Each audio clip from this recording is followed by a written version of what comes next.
मंगिया में से नूरावा डलब ले जाइब तू दूर हो। पगला हमार कुछ कली जरूर हो। मंगिया में से नूरावा डलब ले जाइब तू दूर हो। पगला हमार कुछ कली जरूर हो। मर जाई हो मोरो यार हो। शादी हमसे करो ना ये हो परदेसी। मानिला तू बतिया हमार हो।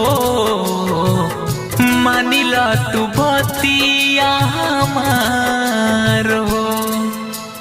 जरा सा पाने की चाहत में बहुत कुछ छूट जाती है।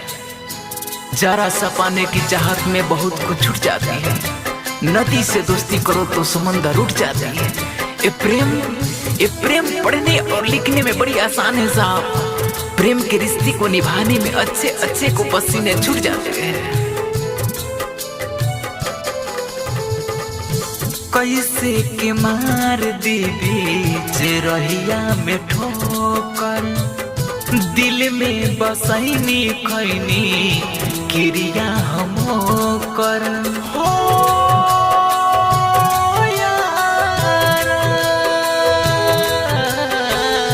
कैसे के मार दी बीच रहिया में ठोकर।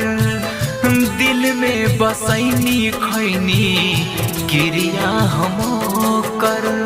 सपना सजवानी हजार हो। शादी हमसे करो ना ये हो परदेसी। मानला तू बतिया हमार हो। मानला तू बतिया हमार हो। रब किसी को किसी पर फिदा ना करे। रब किसी को किसी पर फिदा ना करे। करे तो क़यामत जुदा ना करे।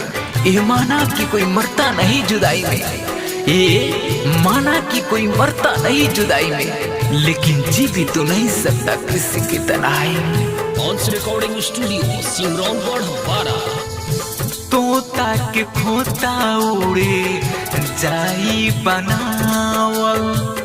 बड़ा मुश्किल होई दिल के समझावल हो।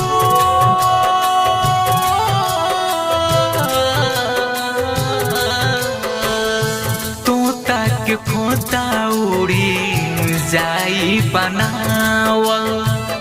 बड़ा मुश्किल होई दिल के समझावल हो। कैसे भूली लगिया दिया के प्यार हो। शादी हमसे करो ना ये हो परदेसी। मानिला तू बतिया हमार हो। मानिला तू बतिया हमार हो।